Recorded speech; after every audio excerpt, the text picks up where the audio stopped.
Hello everyone, I am Vinod Kumar, working as an assistant professor in Thandai Priyar Government Institute of Technology, Vellore. So now I am going to present a video lecture on blood cell counter, so which comes under the unit 5 biochemical measurement of the subject basics of biomedical instrumentation. So what is the objective of this unit 5 biochemical measurement means? So to familiarize the different biochemical measurements, and students will demonstrate knowledge of proper use of modern instrumental techniques with the output of analytical values. The main course outcome of this unit 5 biochemical measurement is students will understand the different biochemical instruments. So first we discuss about what is blood cell counter.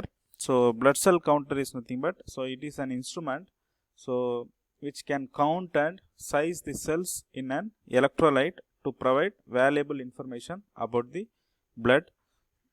So when whole blood is centrifuged, so the blood cells sediment and form a packed column at the bottom of test tube.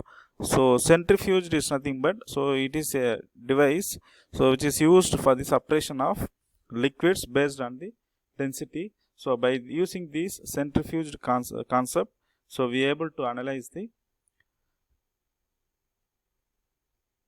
types of cells which is present in the blood. So most of the column contains RBC, so that is nothing but red blood cells, and other cells forming a thin and buffy layer on the top of RBCs, so red blood cells. So the volume of packed red blood cells is called the hematocrit, so which is expressed as a percentage of total blood volume. So if the number of red blood cells per cubic millimeter of blood is known, then the number and hematocrit can be used to calculate mean cell volume, so that is nothing but MCV. So hematocrit is nothing but total volume of packed red cells in the blood, so that is nothing but hematocrit. So next we discuss about the hemoglobin.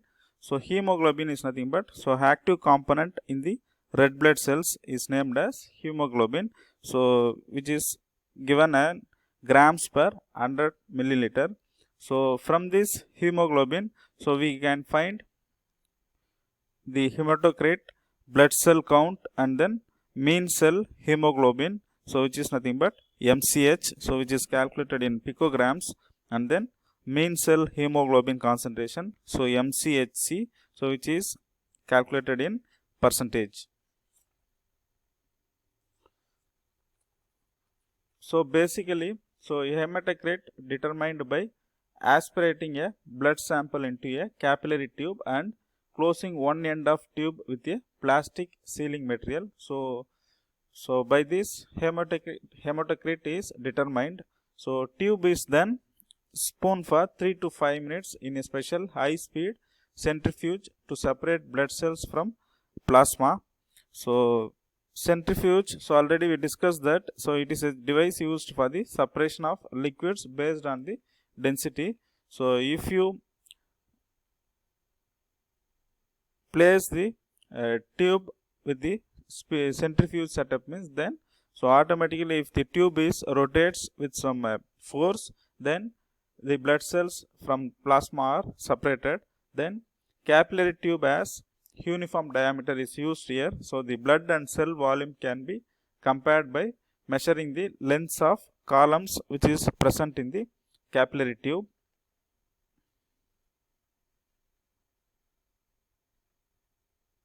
So this is the setup used for the determination of hematocrit, so with respect to the hemoglobin of blood.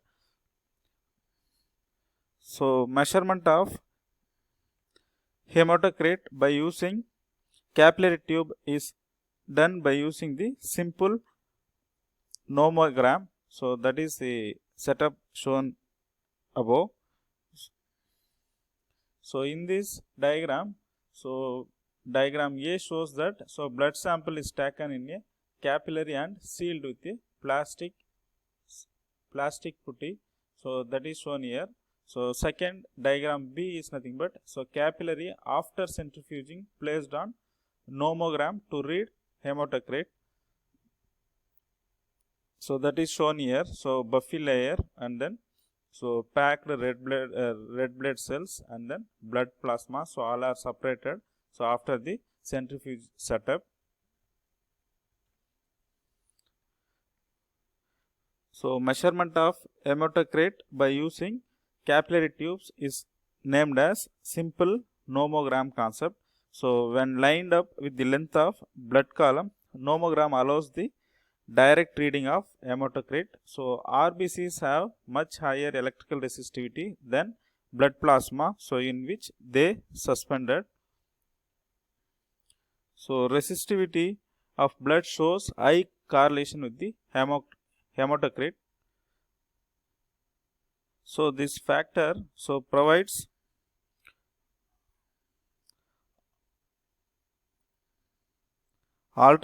alternative method of determining the hematocrit, so which is obviously more adaptable to automation than the centrifugal sedimentation method. So hemoglobin concentration can be determined by lysing the red blood cells, so that is nothing but destroying their membranes to release the hemoglobin and chemically converting the hemoglobin into another colored compound, so which is nothing but it is named as acid hematine or cyanomethemoglobin. So unlike that of the hemoglobin, so the color concentration of these components does not depend on the oxygenation of the blood. So following these reactions, so the concentration of the new component can be determined by colorimetric method.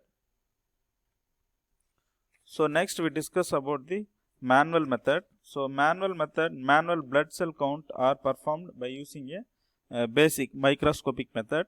So here the blood is first diluted, so 1:100 or 1:200 for counting so red blood cells, so RBCs, and 1:10 or 1:20 for the count of white blood cells, so the WBC. So for counting WBC, a diluent is used that dissolves the RBCs, whereas for counting RBCs, an isotonic diluent preserves these cells. So diluted blood is then brought into a counting chamber, that is nothing but 0.1 millimeter in deep, so which is divided by marking lines into a number of squares. So when these magnified about 500 times, the cells in a certain number of squares can be counted. So rather time consuming method is still used so quite frequently, so when a differential count is required for which the WBCs are counted, so according to their distribution, so into a number of different subgroups. So automated differential blood cell analyzer so uses differential staining methods to discriminate between the various types of white blood cells. So next we discuss about Coulter method. So today's simple RBC and WBC counts are normally performed by automatic or semi-automatic blood cell counters. So the most commonly used device of these automatic or semi-automatic blood cell counter is nothing but so Coulter method, so which makes use of the fact that blood cells have a much lower electrical conductivity than the solution, so which they are suspended. So this counter contains a beaker. So here the Coulter method setup is shown here. So it contains a beaker, so with the diluted blood into which a closed glass tube with small orifice is placed, that is nothing but so setup 1, and then the conductance between the solution in the glass tube and the solution in the beaker is measured with 2 electrodes, so that is shown here. So 2 electrodes, so that is mentioned here as number 2. Conductance is mainly determined by the diameter of the orifice in which the current density reaches its maximum stage, and then glass tube is connected to a suction pump through a U tube filled with mercury. So that is nothing but number 5. So this is nothing but number 5, U-shaped tube. So the negative pressure generated by the pump causes a flow of the solution from the beaker through the orifice into the glass tube. So each time a blood cell is swept through the orifice, so temporarily blocks part of the electrical current path and causes a drop in the conductance measured between the electrodes, that is shown in 2. So which results pulse at the output of the conductance meter, so the amplitude of which is proportional to the volume of the cell. So a threshold circuit, so lets only those pulses pass that exceed a certain amplitude. So pulses that pass the circuit are fed to a pulse counter through a pulse gate. So gate opens when the mercury column reaches a first contact 3. So that is shown here 3, first contact 3, and closes when reaches the second contact 4. So here it is shown as 4. So thus counting the number of cells contained in a given volume of the solution passing through the orifice. So count is completed in less than 20 seconds by using this Coulter method. With counts of up to 1 lakh, the result is statistically accurate. So great care must be taken here. So however, to keep the aperture from clogging. So counters based on this principle are available with varying degrees of automation. So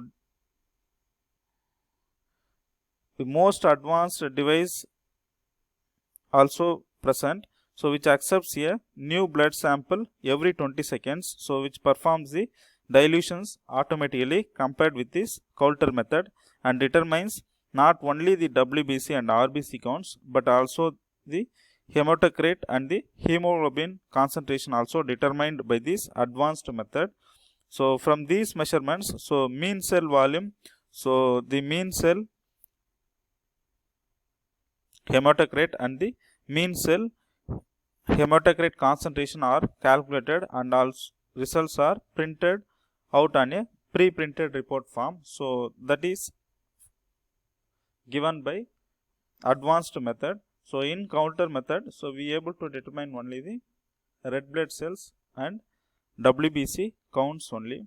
So second type of blood cell counters, so uses the principle of the dark field microscope. So the diluted blood flows through a thin quat. So the quat is illuminated by a cone shaped light beam obtained from a lamp through a ring aperture. So and the optical system also used in the dark field microscope setup. So these are all the blood cell counters, so which is used in the biomedical industry and in the clinical laboratories. So this is the setup of Coulter counter, so which is used in the biomedical industry, and the diagrams are taken from these websites, and some of the diagrams are taken from the textbook, so which is biomedical instrumentation and measurement, so which is written by Leslie Cromwell, and then the reference book used for this blood cell counter is a textbook by Leslie Cromwell, so biomedical instrumentation and measurement, so which is printed in 2007. Thank you.